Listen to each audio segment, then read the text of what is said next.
Here we go, right into picks and bans for game number 1 with no hesitation and without any further ado. Game number 1 about to start right now. So the first big picks that we can talk about, Lee Sin, of course, very, very highly contested. Probably going to be a big pick to either look to be always banned or picked away by the team that does have a blue side. Yep. And so the first ban from the Kongdu Monsters being Varus. Varus, champion that we haven't really seen too often, but when we have seen it, it's actually been a pretty cool flex pick. And Prey, along with guys like Loken, have both had great performances. I think Prey a combined 7-0 and 14 on 80 carry Varus, so great to see that taken out of there. And with the Vladimir ban, definitely heavily targeted at Cries. He has made some very strong statements about how good he is there, and there's the Lee Sin ban, so no questions asked. Taking it away from really both Punch and Peanut. Yep, and I really feel like this sets up the jungler matchup to probably favor Peanut. I mean, Elise is most likely going to be guaranteed to be open unless Punch elects to take that away. But ROX Tigers on the red side, I don't know what their final ban will end up being, but you would suspect that they have to ban Syndra. Some great words there in the crowd. Prey, the 80 carry Prince. We'll see if any of his 80 carries are going to get banned out. We've already seen one taken away. No Jhin ban. It's going to round it up with a Ryze ban, so Edge will not be able to play that. That means that we've got things like Elise, like Syndra, both left open, and shouldn't be able to see Syndra make it too far through these pick phase. And there it is, already hovered there by the Kongdu Monster. Yeah, and this is a little bit surprising for me because Edge has actually played Syndra twice, and they've shown that they are capable of certainly playing Syndra, whereas the Ryze, Edge's performance on that Ryze champion was significantly less impactful than when he was on the Syndra. Yeah, it didn't really look very good. If I'm not mistaken, that was from their earlier series versus, did he play that in KT or was it before then? KT? Yeah, it was versus KT. So did not look quite as good, but hey, Syndra is still a great champion to get off the board. Now, here's the hover over the Olaf. We've seen that be very highly prioritized, most notably by SK Telecom yesterday, but now we're getting a chance to see it locked in for Peanut along with Prey's Jhin. Yep. And the Olaf lock-in is, I guess, pretty standard at this point. I figured it would either be the Olaf or it would end up being the Elise, but Olaf will have the advantage against the Elise matchup. And Punch, however, hovering the Rek'Sai. So going for Rek'Sai here instead of Elise, Punch's Rek'Sai has been what really carried Kongdu through the promotion finals all the way into LCK, along with his Gragas, but that was in a previous meta, so we don't really count those games too much.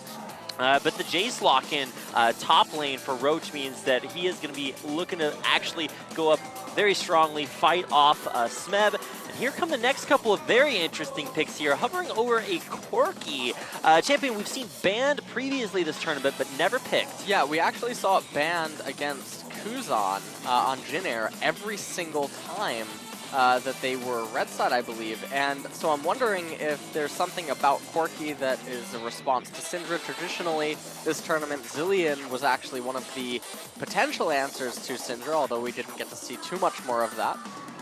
And so now we'll actually get to see what is up with that Corki, because no one else was playing it in solo queue, with the exception of Kuzan, and then obviously Jhin Air actually was knocked out of the tournament, so never got a chance to see that. But also going back to the junglers, so Corki Olaf is going to be an interesting 2v2 dynamic against Syndra Rek'Sai, because they have a lot of ways of just continuously being slippery and extending a trade in the mid lane, and that can get very dangerous for Syndra. Yeah, certainly a very strong champion, but not without her weaknesses. And now the final two picks coming in here for Kongdu Monster look like it could be an Ezreal Braum. Now, Ezreal's a champion we've seen somewhat strangely banned previously, even though certainly not up in that top 1 or 2 AD carry picks out there. And with only Varus being banned and of course Jhin taken away, curious to see things like Ashe and Caitlyn foregone to get Soul that Ezreal AD carry pick. Yep. And I mean, Soul having only really played three AD carries this entire tournament, Ashe, Jhin, and Ezreal. I was honestly expecting the Ashe pick to come out just because it is a soft counter to the Jhin. but instead he opts into that Ezreal, and that will give them a little bit of poke when they reach the later stages of the game. So the Tigers pulling out something really unique here with a Janna support, another champion we have not only not seen locked in for the entirety of KeSPA Cup, I don't think Janna made an appearance at Worlds either, so it's been a cool minute since we have seen her on Summoner's Rift. And of course, a big shout out to our foreign fans out there in the crowd as well, who are witnessing what is a very unique draft from the Tigers. Yep, and I feel like this is the first time I'm gonna get to see Jhin Janna and their synergy against Ezreal Brahmin, so that's going to be really interesting. But I am still questioning what is this Corki really going to do against the Syndra. Traditionally, Syndra actually does eat the AD carries that try to come mid lane, most notably Ezreal and Lucian way back in the day. But I haven't gotten to see Corki against her, and so this will be pretty fun. Now, Punch though, Rek'Sai versus Olaf, we saw throughout this tournament that Punch seemed to have solved the versus Olaf matchup, at least from the Lee Sin side. Now we're going to get to see how he handles it as Rek'Sai. Yeah, if there is one champion that Punch knows better than Lee Sin, it's going to be Rek'Sai. And I don't think there's any champion that quite knows better than Lee Sin, if that is his kind of go-to, I'm going to outplay you kind of a champion. Rek'Sai, though, not without a few unique, things that it brings to the jungle. Semi-global ultimate that you can use kind of somewhat like a teleport if things do get to, crazy split push or wave control kind of situations. Might help them out because it is going to be only one teleport apiece for the top laners. Do you think that that aspect of Rek'Sai could really turn this team comp in Kongdu's favor? Well, one of the things that the Kongdu Monsters are going to have against this ROX Tigers team composition is, well, Corki can use his Valkyrie to get to places and respond to split pushes. The Kongdu Monsters have an ability to do 1-3-1s with this team comp because of that pseudo-teleport via the Rek'Sai ultimate, and that's something that the Tigers team comp does have a considerable vulnerability to. All right, looks like we are going to have a slight delay before we get into this game. So we are going to take a brief respite to get both of our teams back into the game and get things moving forward. It's going to be a quick remake of our champion select. Same pick, same band, so nothing is really going to change. And that means that we should be actually able to get into our game here momentarily. So there you can see Kongdu Monster on your screen. Their name is actually Kongdu Monster singular, but there's a lot of monsters on the roster. Of course, these are the ROX Tigers, Smeb, Peanut, Cry, Prey, and Gorilla, bringing us the Corki, Jhin, Janna, trio. We'll see what they have to offer there, because we have not seen Corki and Janna just yet in-game. Now, we've seen them out of game. As you can see there, some great cosplayers being represented here. We've had some cosplay competitions out in the front of the Bexco Auditorium, and I think there's places for you to play 1v1 games. There's a Riot merch store out there. It's actually just League of Legends Paradise in Busan, Korea, which is already basically Paradise anyway. So really, really awesome things for fans. If you guys are watching here in Korea and you're not in Busan at Bexco here for the finals, then it's not too late to drive yourself down there. If you are elsewhere in the world, it's probably going to take you a little bit too long. So thanks for watching wherever you are. These finals are going to be interesting to say the least, especially with the couple of picks that we're seeing here. And we're all going to be learning together a little bit, but this is where we get a chance to maybe theory craft and share some broader thoughts about what could be behind this ROX Tigers team comp. Yeah, well, I mean, the Corki, I feel like there is potentially a lot of synergy with the curtain call in bottom lane when Corki has his big package, and let me tell you, it's big.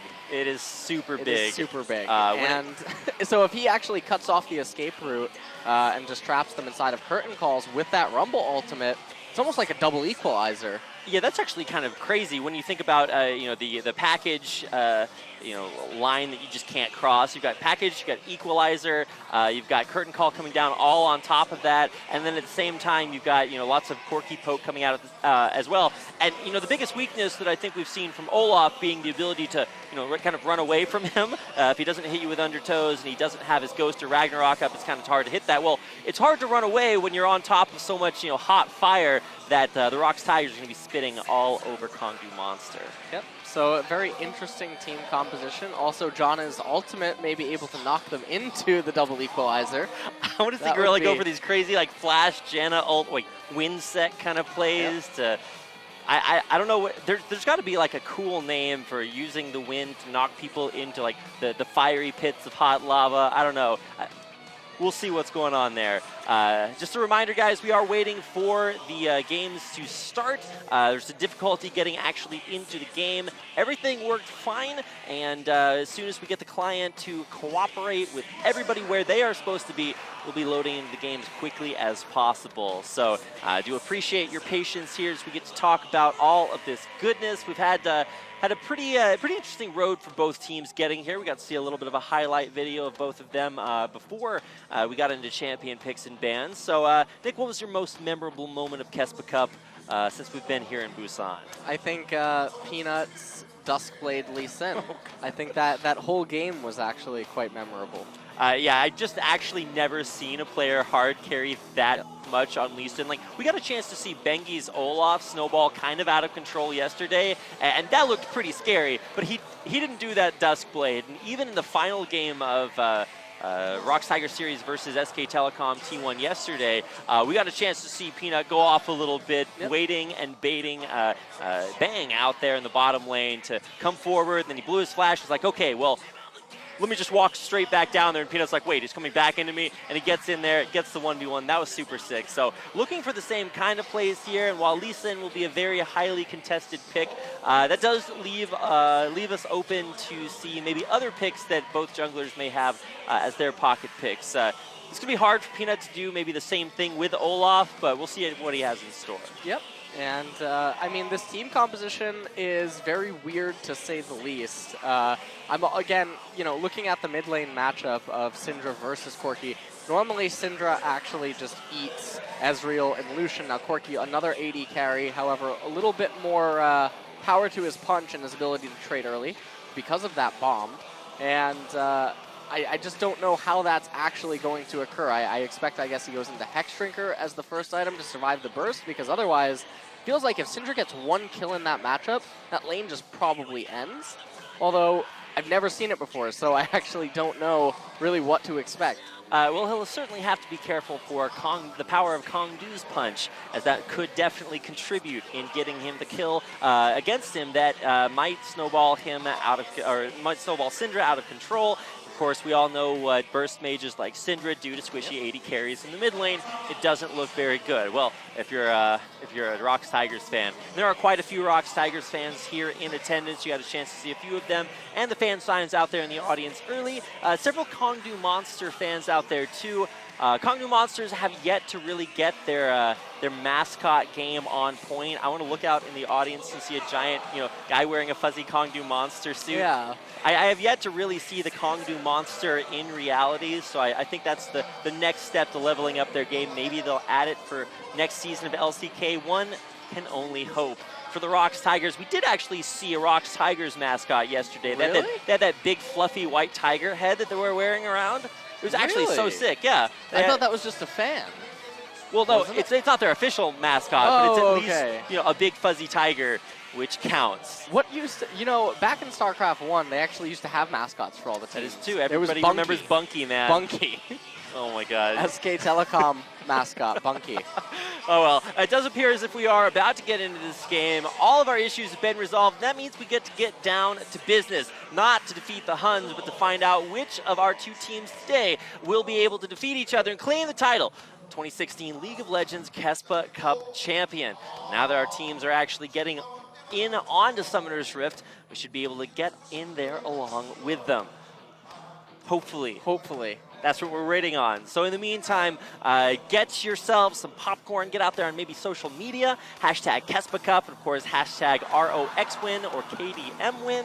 Those are the hashtags of the teams, and of course, us along with them will be checking as well. On our loading screen, of course, during the breaks, you'll see votes for both teams from the Keck TV app, so you can check your votes there.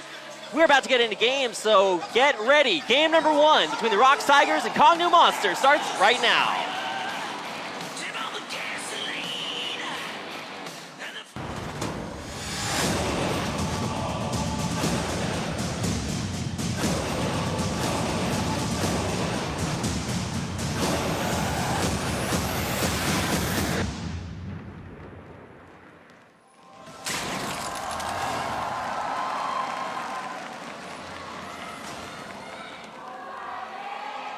소환사의 협곡에 오신 것을 환영합니다. Huge cheers from both of our, for both of our teams, from all of our fans here in attendance. The Bexco Auditorium in Busan, South Korea, setting ourselves up for game number 1 of the semifinal matchup. A Ghost already committed there from Peanut. He will land an Undertow already, looking for a second one to land, forcing Roach's flash out already. And there's more Undertows chained in. He's going to be locked down by an immediate deadly flourish for first blood on Peanut. Yeah, and this is such a good start for the Tigers, and we've been seeing them do starts like this at least the last 2 days here. They were doing it a lot against SK Telecom, and lots of aggressive openings, and they're really just taking advantage of the fact that all of the teams this tournament have just been opting to fan out. And that's actually really good capitalization. We've actually mentioned several times about how dangerous it can be to get caught out by Olaf's Undertows, and you're just going to see that power right here. Yeah, so I mean, Roach tries to flash away, but unfortunately for him, the Undertows from Olaf a little too obnoxious. And then that committal to skill up the captive or the deadly flourish there might not be the skill that you necessarily want to start with from Prey, but securing that first blood, especially for Peanut, a jungler that can snowball so hard, more than worth it. Yep. And now we take a quick little peek at the mid lane. And going back down to bottom lane, Peanut, with that first blood, actually opted into a Ruby Crystal. So choosing to get a little bit of extra tankiness, not going for the extra long swords like you'd see on something like Lee Sin. Now, we talk about Olaf as maybe a little bit of a liability super late game, but early game, especially when it comes to snowballing, no champion does it quite like Olaf. Of course, Peanut, no stranger to snowballs there either himself. The statistics you're going to be seeing on your screen are talking about kind of the transition that Kongdu Monster have had when they took over for the EM Fire roster a few years ago in LCK Spring. They did not do so well. They went 1-17 finally, but then they started to come back. They aced Challenger Series, had a pretty flawless qualification for LCK next season, and of course, have been performing very admirably in KeSPA Cup.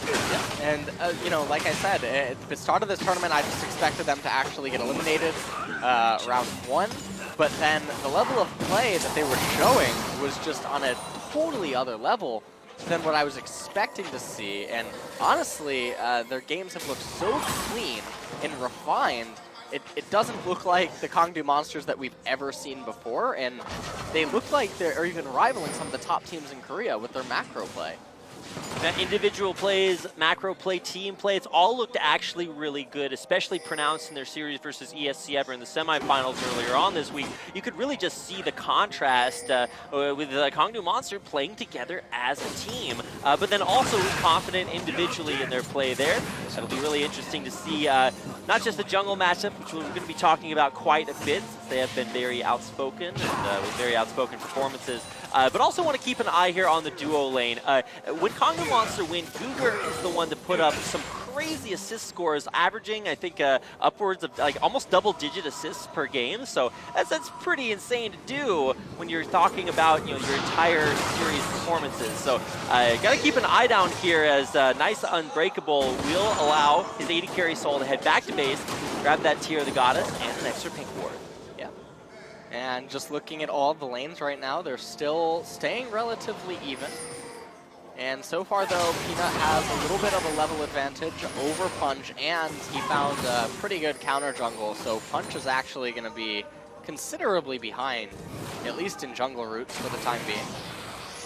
And what this basically means is that Punch's paths are now going to be also predictable because they know exactly where he is, they know where he can go, what he can do, and what type of clears he's capable of. And so right now, Kongdu Monsters, at least in their jungler component, not feeling so great. Well, here's a way to get back and get a little bit further ahead. Coming forward for maybe a steal here on the Raptors. Punch will go forward. He won't find anything. Has support from Edge in the mid lane to make sure he's safe in his escape, but he will not be able to steal anything away from Peanut. And now he goes back and he'll clear out his wolves, I assume. But Peanut's almost level 6 and Punch is still level 4, and that's not something that you want to be happening. Oh my goodness, Cry just getting pressured so hard. And like we talked about earlier, you mentioned how the matchup mid lane can be super volatile. If Edge gets ahead, then Cry just dies over and over again. And I actually thought it was going to be the junglers influencing that, but it looks like Edge is just on top of it already. Yeah, and, I mean, I'm still waiting to see what exactly is the purpose of this Corki pick. Now, generally, teams do not necessarily just pick for lane, and oh no, Punch going for a counter jungler and getting met like, oh! Okay, he well, won the smite fight. That's one way to do it. Now, he won't get control of the Wolf Spirit, but he does get his steal. Yes, but the reason that's so big is had Peanut won that smite war, Peanut would be level 6 right now, and he could be headed to bot lane while Punch is still level 4. So nice to see that experience getting taken away there. Punch, you know, putting himself a little bit further back in the game. Now, Peanut does eventually hit level 6, and he is headed down to bottom. He'll just need that pink ward to probably not be able to accomplish all that much, but still in the area. And it's nice to see Punch not just, you know, laying over and letting Peanut run rampant, getting in there, being aggressive, and getting a little bit of an advantage back. Of course, the ROX Tigers not content to let that happen. Peanut deep in the enemy jungle, but won't find anything. Yeah, Peanut going very aggressive with his invades onto Punch, and this may be stylistic relative to how Punch has chosen to play against Olaf, and obviously the Tigers have been able to watch those games. Was able to destroy quite a few tunnels there for Rek'Sai, and with the roam down from mid lane, looks like the Kongdu monsters might be in a little bit of a rough spot. Here comes the dive bottom, and this is something Kongdu actually used to do so much earlier on in the tournament. Soul getting locked up underneath the turret, survives until he gets crit down. Ruger trying to run away, but he will not survive, and it's Peanut to pick up both kills for every kill of the game here for the ROX Tigers. Oh, Roach.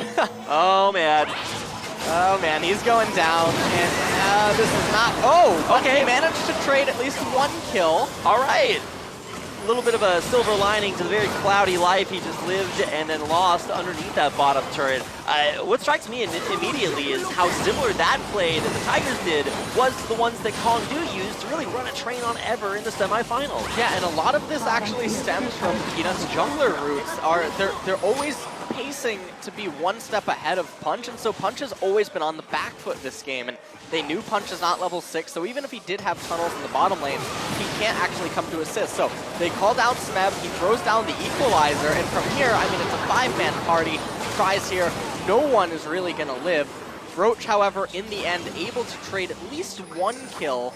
So, as you mentioned, a little bit of a silver lining. And in the meanwhile, though, Punch able to get a massive counter jungle off on Peanut, as you can see on the mini-map, and a little bit of damage done to the mid lane turret. So, Edge getting a little bit of a CS score and stuff, but at the end, a 2.4k gold lead for the ROX Tigers.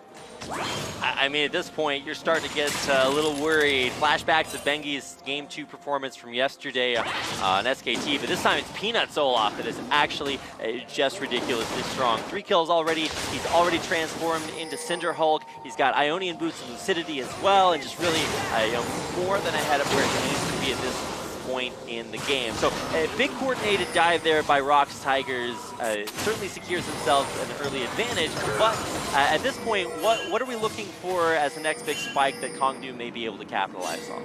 Well, Kongdu monsters, they still have the luxury of the Syndra is pretty strong right now. Unfortunately, though, Cry already having that Hex Drinker complete, very unlikely that we're going to see a solo kill there, or even for them to really coordinate a 2v1 kill, because Corki is so safe with that Valkyrie. And here comes the play. Dive in mid lane, Punch right there for the counter gank. Going to be trying to tunnel away. There is the curtain call. Channel's really all onto Edge, but he doesn't really take that much damage from it. And nice positioning, Punch saving that dive from going horribly wrong for the Kongdu monsters. Yeah, and so the dive attempt was shut down in the end. There were resources invested to defend against it, though, and now Peanut clearing out the Scuttle Crab, although Punch may be looking to smite it away. And he does. Yep. Second steal of the game there versus Peanut. Very strong in his own right, but Punch's smites look on point. And right now, probably the game will take a little bit of a reset. There's a lot of board coverage for Kongdu monsters on the bottom half of the map, and this is something that seems to be a little part of their style, where they devote a heavy amount of board coverage to the bottom half of the map, and they really focus on the mid and bottom lanes, whereas Roach, up there in the top lane, is generally left on his own. See gold values on your screen right there. Peanut about 1,000 gold ahead of anyone else on his team, but Kongdu splitting it pretty evenly across the board, of course, with the exception of Cougar's been doing a decent job supporting Soul, but getting dove early on will certainly put ROX in a decent position down there. Really, the matchup I want to watch is the mid lane that we've been talking about. Cry in the danger zone when it comes to getting bursted down. But like you said, that Hex Drinker keeping him in the lane and really doing a much better job about preventing being bullied, as Edge has been doing early on. Just getting a cheeky little Raptor steal off as Gorilla comes up with Peanut to reveal the Jigsaw. And Gorilla and Peanut just looking to clear out vision and secure vision control right now because of the recall time. And so Prey not being in lane, there's obviously no reason for Gorilla to be there either. And at this point, Peanut showing in mid. Not really doing too much though, but I expect a lot of chaos to actually break loose when Jin finishes his first core item. Certainly getting there. The Youmu's being worked on. Now, Peanut and Gorilla going in for some deep ward coverage, and Gorilla will get a couple of wards to stick there as he does exit safely. Now, the first dragon is a Mountain Drake, so of course very impactful when it comes to taking later game objectives, even early game objectives. It started out here by Peanut and Gorilla there to help him. Now, is this just a two-man dragon that they can afford to do safe and sound, or is Kongdu Monster, it looks like they are reacting to it? Well, they are reacting to it, but the thing that they have to be careful with is Smeb has teleport, and you can see he's also backed up on the minimap in case they needed the teleport, doesn't want to get interrupted by Roach. So a pretty uncontested dragon right there, and you know, it's not like the early water drakes or ocean drakes or cloud drakes that we saw spawn in the last series we saw ROX Tigers play. So why, as a very important dragon, was that so easy for the Tigers to take? Well, I mean, Kongdu Monsters isn't really in a position to do anything, and oh my. Okay, that's actually just from downtown. I didn't even see Smeb on the screen, and the equalizer came down to really force that flash out of Roach. I didn't think that curtain call was really going to be capitalized on, but Smeb had other ideas, and you're starting to see this combo work out. Yeah, and so Prey and Gorilla have rotated top lane with Smeb, and this is one of the more common rotations that are occurring, is when you have successfully already raised the bottom tier 1 turret and mid lane is still unfolding, you just rotate up to top lane to pressurize their top laner and put them a little behind. And also, at the same time, there's a lot of pressure going on this blue buff right now, which Edge certainly needs. Trying to secure it. Peanut decides he's going to let this one go. Edge will be able to literally pick it up as he walks back to the mid lane. As far as CS goes, he's taking a little bit of a lead, but oh wow, I thought that was going to be a 1v1. But Arcane Shift's a good disengage ability. Cry asserting his presence on the bottom half of the map, saying to Prey, I'm the AD carry now. Yep. So they're choosing to actually keep Corki in the bottom lane and Rumble in the mid lane, and this is really interesting to me, primarily because the equalizer does have a very long range. So Rumble is acting as like a pseudo Jin in a way, where traditionally you would rotate Jin to mid lane. That way you're able to get that curtain call in either top or bottom for your split pushing lanes. But Corki, because of the Valkyrie, is able to assist mid lane pretty quickly, and Rumble with that equalizer can assist both top and bottom. We've already seen that Jin Rumble combo earlier on. So it'll be interesting to see that comboed with things like Corki. Trying to be as flexible as possible. We actually touched on Kongdu's flexibility earlier with the Rex side pick, and it certainly looks like it's already come to fruition, saving Edge there from a dive already in the mid game or in the mid lane. Yet to really see him fall too far behind Peanut with all those early kills. Punch has been just holding his own. Yeah, he has been managing to keep up, and Piglet, off those 3 kills that he secured early on, he hasn't really done too much with it, Peanut. Yep. You said Piglet, and I was like, well, there are world champions, out there. We got to see him play yesterday, but not that version. Either way, Peanut is actually just a monster, and he's completely itemizing, the tanky Olaf. We have seen more aggressive varieties, most notably highlighting the. I'm trying to remember what the most common first item on Olaf is. Righteous Glory. But he's not going that route this time. No, it doesn't seem like he's going that route indeed. And, I mean, his itemization path this game is not really indicative of an accelerating Olaf, where he gets the Righteous Glory, or he gets a Solari's Locket, or Dead Man's Plate or something, and just keeps trying to charge at his opponents. Instead, he's taking a little bit of a more late-game focused Olaf route, which I think speaks to his intention early on, but you really wonder why the Tigers aren't choosing to just be so chaotic like we know that they can be. Do you think that's just them saying, if we take it late enough, we're confident that we win? Well, it could be indeed, and now Punch getting scouted out. Edge here to apply a little bit of pressure to Peanut. Ooh, pretty reactionary Valkyrie backwards there by Cry to try to get out. We'll see who gets the smite there, and actually just the last auto attack. Punch will tunnel his way back away. A lot of damage turned backwards. There's a nice amount of stun, and Cry forced Valkyrie, this time defensively again. A big equalizer trying to turn things back around. A true shot barrage that will just barely miss. Cougar again with a miss of his own. Peanut about to get locked down there. He's trying to Ragnarok away, but poke damage coming out. It's a big burst from Edge that will take Cry down, but a double from Smeb to turn it back in ROX's favor. You're looking for more. The slow's landing onto Cougar, but Edge has a ton of damage to put right back on him. So Peanut's gonna have to be very careful. Smeb down here below, and no turret to defend Kongdu's duo is now. They are backs up against the literal wall. Exhaust there. Edge getting pushed into a wall, pushing Smeb right back again. Cougar's life will be forfeit as Peanut picks up his 4th kill of the game. Yeah, and those were really big wins for the Tigers right now. It's not just the gold that they're gaining, but they also win victory over Kongdu Monster's red side jungle, which is going to directly coincide with the dragon coming up in a minute here. Prey probably going to recall. Whoa, going in, and he gets the kill! Now Soul will die in the end of the turret, but having the audacity to get underneath that turret and take out Prey, who do you think came out ahead in that 1v1? Well, we'll talk about it after this fight. Yeah, so basically, I really love how Smeb, how long he held onto the equalizer there, and huge credit to Cry and Peanut managing to avoid that ultimate from Cougar. At this point, Smeb flashing over into the red buff, able to pick up the kill right there, but couldn't find another kill onto Edge until a little bit later when Gorilla arrived. Oh, Punch. We'll see if he can tunnel his way out of this one. He's getting burned down, slowed out by the undertow. More to come, but a turret here to defend. Will it be enough?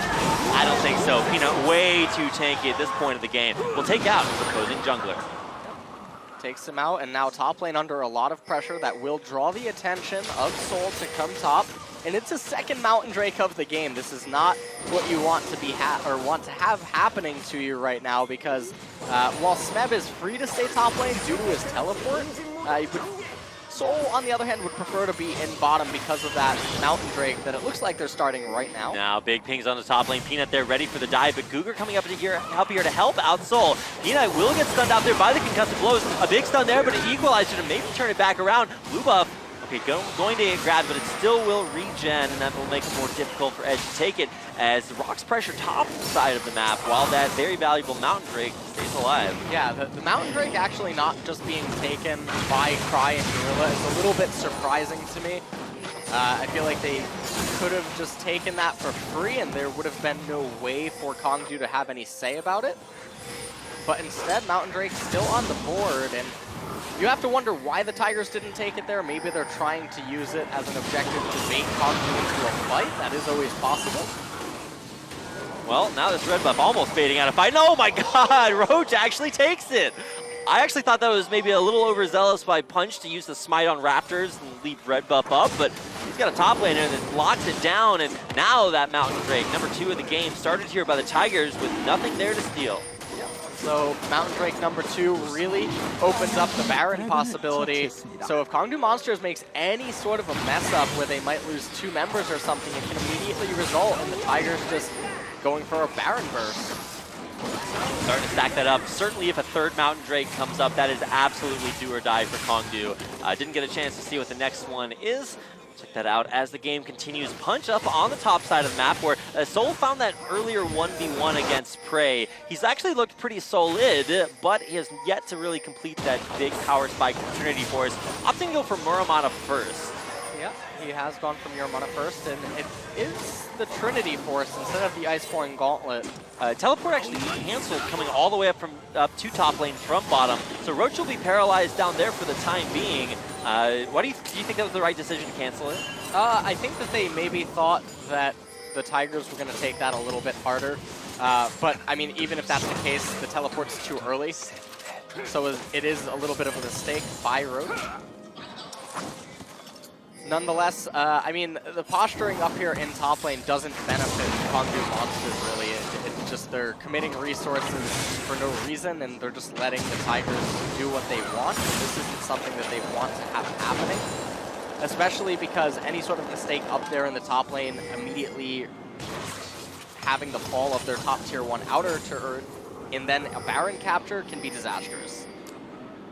Certainly can be. Still have yet to really see Cry's Corki pick pay off. He's 0-2 right now, and while he does still offer this poke and a ton of scaling as well, what is the real point of this? Is it just looking for that big package later?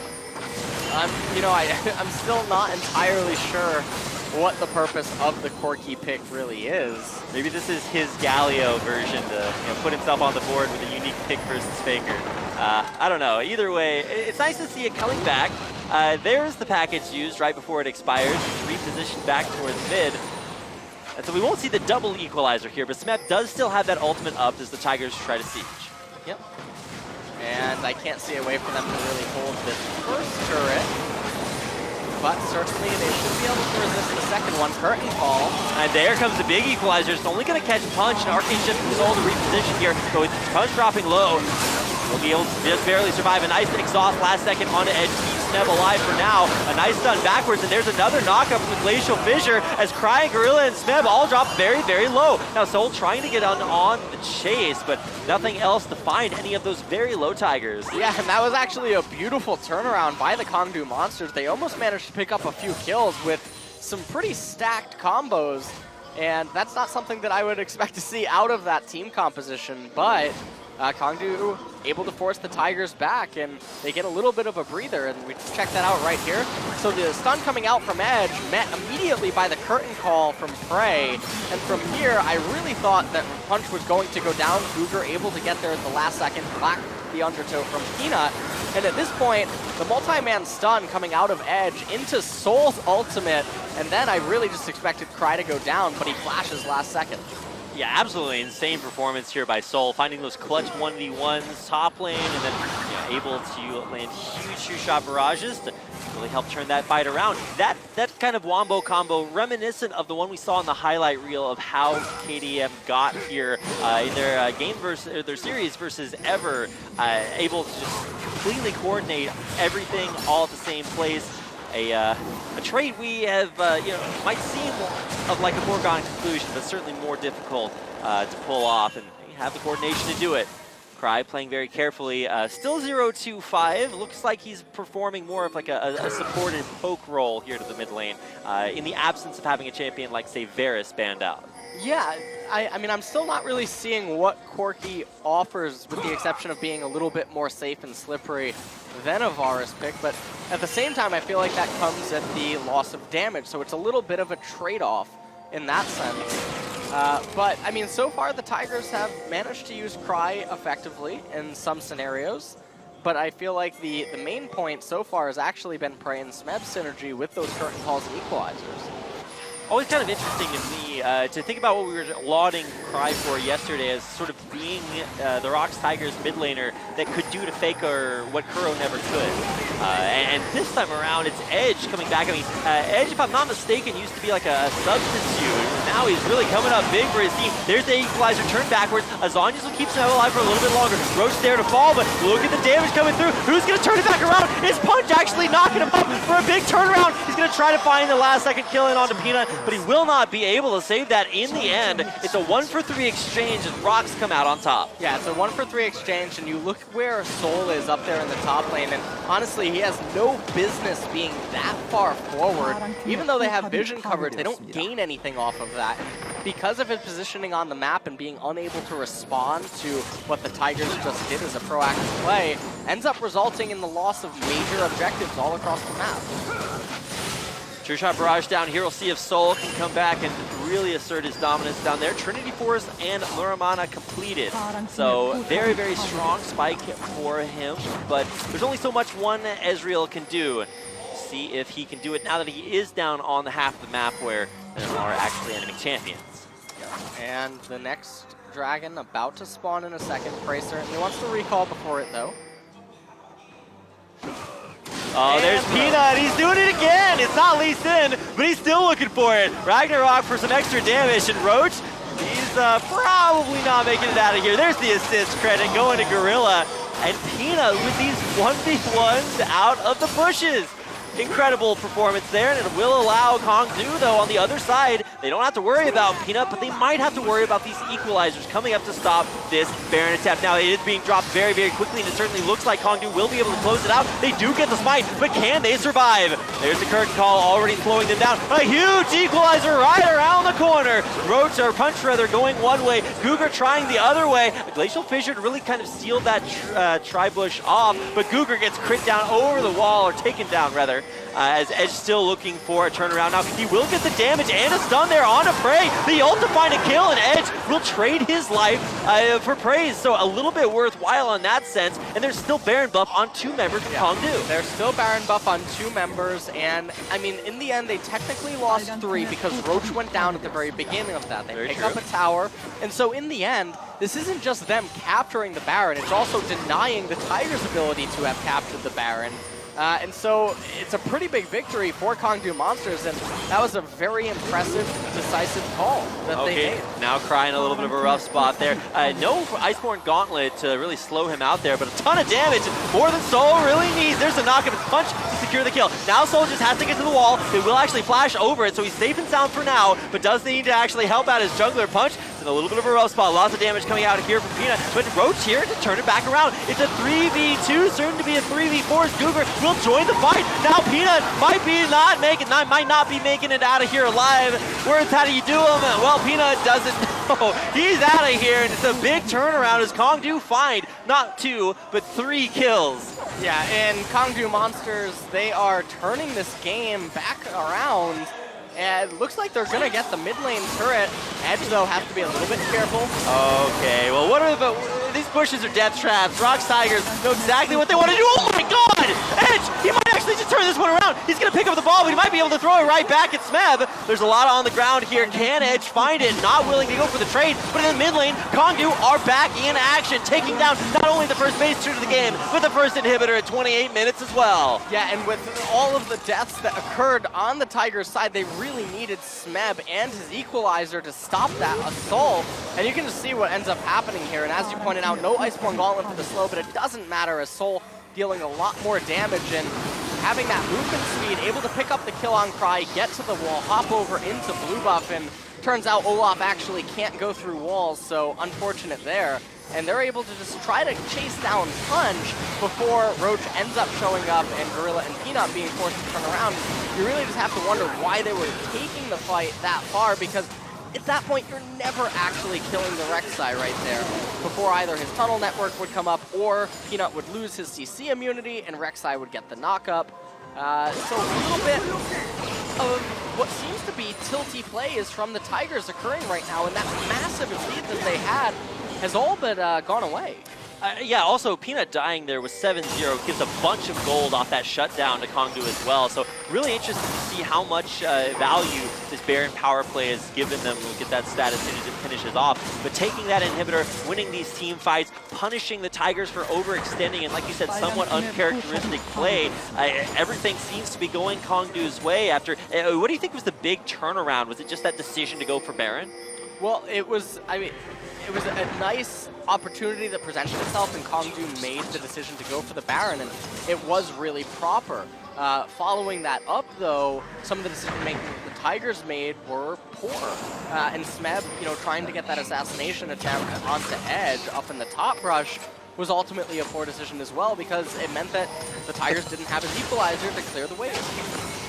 Yeah, I thought Roach was actually going to try to do, you know, the Tigers strat where you wait there and for a helpless AD carry to come back up. Now, Punch is actually, okay, he's going to be able to tunnel the safety. Always get a little bit worried when I see junglers in the middle of the enemy team. But for now, we do get to see things somewhat reset. The Baron buff has expired off of Kongdu. So does this return us to business as usual, or what is the real advantage that's come off of that Baron buff for the Kongdu monsters? Well, one of the things is that the mid lane inhibitor turret has been killed.